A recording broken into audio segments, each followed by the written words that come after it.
diinagdeen sirna hojiiwwan oomisha fayyadama walitti hidhamanii fi dhuma irratti ramaddii qabeenyaa garee tokko keessatti murteessuudha. Oomishaa fi fayyadamni meeshaalee tajaajiloota akka waliigalaatti fedhii namoota keessa jiraatanii fi socho'anii kan guutudha. Diinagdeen dogoggoruu addunyaati. Biyyoonni addunyaarraa guddina diinagdeetiin sadarkaa olaanaa irratti argaman Yuunaayitid Isteetsi, Chaayinaa, Jaappaan, Jarman wal duraa duuban yoo ta'an akka Afrikaatti Naayijeeriyaan ishee jalqabaati.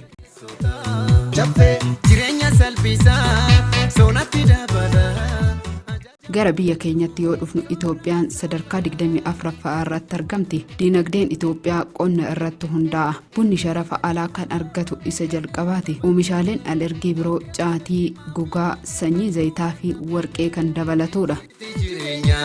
Furtuu baannee jirra nuti biyya keenya dhugaanaaf banneera.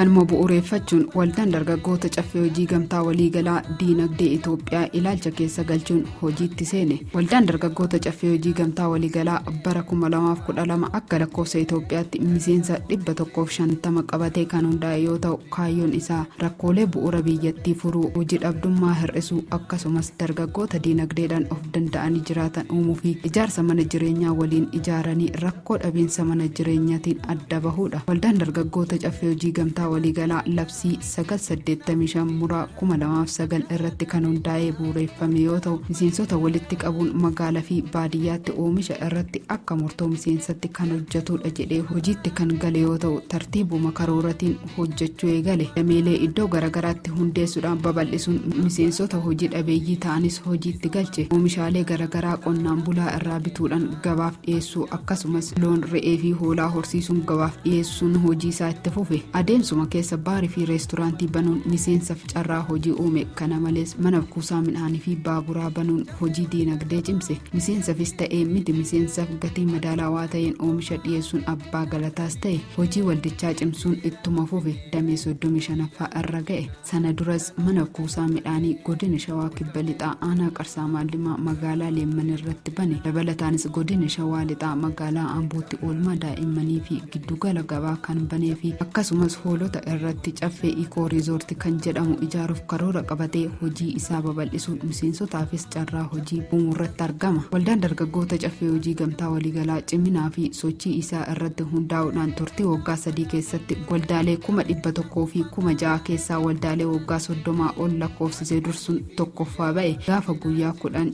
ji'a 4/2016 madaallii addaa irratti akkasumas baankii hojii gamtaa Oromiyaa irratti waggaa 3 sadarkaa lammaffaa, sadaffaa fi lammaffaa wal duraa duuban bahe. Akkasumas gama hojiilee garagaraan geeba hedduu argate. Gaafa guyyaa 22 ji'a 2015 akka lakkoofsa Itoophiyaatti dhaabbata Ameerikaan Jeneraal Sappilaay Cheen jedhamu Ameerikaa keessatti kan argamu dhaadannoo harka wal qabannee guddinatti ceena jedhuun miseensota waldaa dargaggoota caffee hojii gamtaa waliigalaatiif miseensa 14,500 mana waliin jireenya fi giddugala gabaa ammayyaa ta'e ijaaruuf pirezidaantii waldaa dargaggoota caffee hojii gamtaa waliigalaa obbo Sanyii Idashuu waliin waliif mallatteessan. Waldaan dargaggoota caffee hojii gamtaa waliigalaa damee isaa babal'isuun sochii gama diinagdeetiin jiru ariifachiisuufis bu'aa bahii hedduutu ture. Kana jechuun waldaan dargaggoota caffee hojii gamtaa waliigalaa ijaaramuun isaa namoota hedduun kan jajjabeeffamee fi kan deeggarame yoo ta'u, faallaa isaatiin ammoo namoota dhukkubbii mataa itti ta'es hedduutu ture. Waldaa kana kuffisuuf yaalii hedduutu ture.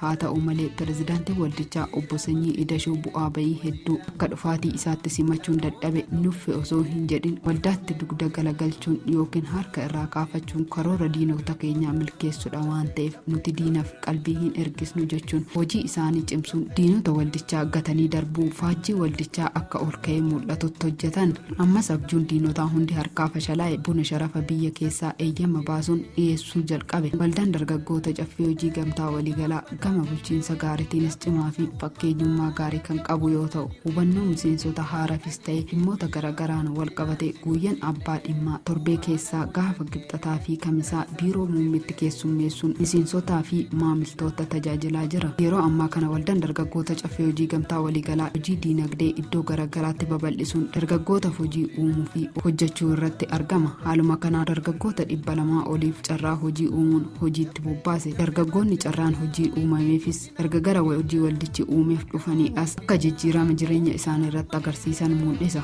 Waldaan dargaggoota caffee hojii gamtaa waliigalaa hooggansa cimaadhaan hojiilee cimaa hojjechaa kan jiruu fi gara fuula duraattis daran ciminaan hojjechuuf mul'ata jabaa kan qabudha.